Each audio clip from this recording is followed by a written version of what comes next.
Stage 4 మోకాళ్ల అరుగుదలకి నొప్పి లేకుండా కీళ్ల మార్పిడి ఆపరేషన్ చేయబడును. Doctor Ramesh Gajula, endoscopic spine ortho surgeon and pain physician, panacea spine pain ortho and sleep centre, Uppal, Hyderabad. ఉమ్మడి మహబూబ్నగర్ జిల్లా వ్యాప్తంగా ఉన్నటువంటి చాలామంది మాజీ ఎమ్మెల్యేలంతా కూడా బీఆర్ఎస్ పార్టీకి రాజీనామా చేయబోతున్నారు, బీజేపీలో కలుస్తున్నారు అనేటటువంటి వార్తలంతా కూడా ప్రచారం అవుతున్నటువంటి పరిస్థితి. అందులో భాగంగా ఎవరైతే నాగర్ కర్నూలు మాజీ ఎమ్మెల్యే కావచ్చు, కొల్లాపూర్ మాజీ ఎమ్మెల్యే కూడా పార్టీ మారుతున్నారనేటటువంటి వార్తలు ప్రచారం అయ్యాయి. మనతో పాటు కొల్లాపూర్ మాజీ ఎమ్మెల్యే హర్షవర్ధన్ రెడ్డి గారు ఉన్నారు. అన్న నమస్తే.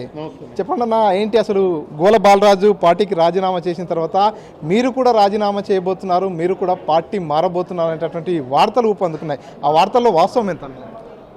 ఇవన్నీ ఊహాజనితం. ఈరోజు మీరు పవర్ పాయింట్ ప్రజెంటేషన్ చూసినారు. ఈరోజు నాగర్ కర్నూలు జిల్లాలో బీఆర్ఎస్ పార్టీ అభివృద్ధి కోసం అందరం ఇక్కడ ఉన్నటువంటి నాయకులము, కార్యకర్తలందరం కష్టపడి కేసీఆర్ గారి నాయకత్వాన్ని, కేటీఆర్ గారి నాయకత్వాన్ని బలోపేతం చేయడానికి అందరం అహర్నిశలు కృషి చేస్తాం. ఇదంతా ఊహాజనితం, ఎవరో సృష్టించినటువంటిది వార్త. దీంట్లో ఇవన్నీ అవాస్తవాలు.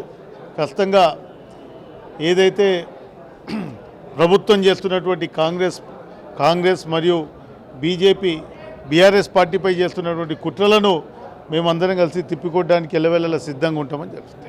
గతంలో మీరు అదేవిధంగా గోల బాలరాజు ఇద్దరు కూడా ఎమ్మెల్యేల కొనుగోలు అంశంలో అక్కడ కీ రోల్ పోషించినటువంటి పరిస్థితి.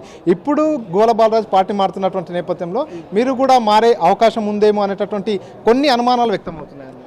ఇవన్నీ ఊహాజనితం అని చెప్పాను మీకు.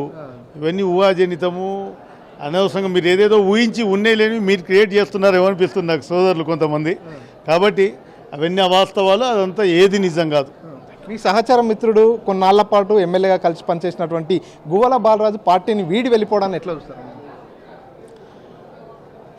ఆయన వ్యక్తిగత నిర్ణయం అది.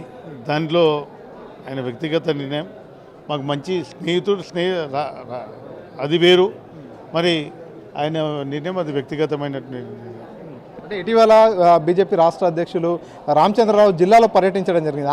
ఆ తర్వాతనే ఈ పార్టీ చేరికలు కావచ్చు, రాజీనామాలు ఇవన్నీ జరిగిన నేపథ్యంలో మీలాంటి వ్యక్తుల్ని కావచ్చు, మిమ్మల్ని కావచ్చు, బీజేపీ నాయకులు కానీ ఎవరైనా సంప్రదింపులు చేశారా? నాకు ఎవరు ఫోన్ చేయరు, నా దగ్గర ఎవరు సంప్రదింపులు చెప్పరు. అవన్నీ మీ ఊహాజనితం. కేవలం మీ వాళ్ళు తప్పితే ఎవరు కూడా దాన్ని ఇంతవరకు ఎక్కడ కూడా నేను గారు, మరి జనార్దన్ రెడ్డి గారు కావచ్చు, జయపాల్ యాదవ్ గారు కాదు, ఇందాక స్పష్టంగా చెప్పినాం. మేము we're clear, we're on our stand. Party లైన్లో పార్టీ బలోపేతం కోసం మేము కష్టపడతాం. పార్టీ కేటీఆర్ గారి సూచనల మేరకు, సలహాల మేరకు పార్టీని ముందుకు తీసుకుపోతాం. మీరు ఏవేవైతే ఊహించి అడుగుతున్నారో అవన్నీ కూడా అవాస్తవాలండి. ఇంకా దాని గురించి ప్లీజ్. సో ఇది చూస్తున్నాం కదా, కొల్లాపూర్ మాజీ ఎమ్మెల్యే బీరం హర్షవర్ధన్ రెడ్డి చెప్తున్నారు, నేను బీఆర్ఎస్ పార్టీలోనే ఉన్నాను, బీఆర్ఎస్ పార్టీలోనే కొనసాగుతున్నాను. ఆ మిగతా మీడియాలో కావచ్చు, సోషల్ మీడియాలో వచ్చేటటువంటి వార్తలని కూడా పూర్తిగా అవాస్తవం అంటూ కూడా బీరం హర్షవర్ధన్ రెడ్డి కొట్టివేస్తున్నటువంటి పరిస్థితి ఉంది. కెమెరా పర్సన్ నర్సింగ్ రెడ్డితో మణికంఠ, RTV, నాగర్ కర్నూలు నుంచి. తెలుగులో న్యూస్ కి ఫాస్టెస్ట్ యాప్ ఇప్పుడు టోటల్లీ న్యూ అవతార్లో జస్ట్ 5 seconds లో కంప్లీట్ న్యూస్. సోషల్ మీడియాలో ట్రెండ్స్ కి one stop solution. Live TV app voice search option తో ఇప్పుడే డౌన్లోడ్ చేయండి లేదా అప్డేట్ అయిపోండి. యాప్ లింక్ డిస్క్రిప్షన్ లో ఉంది.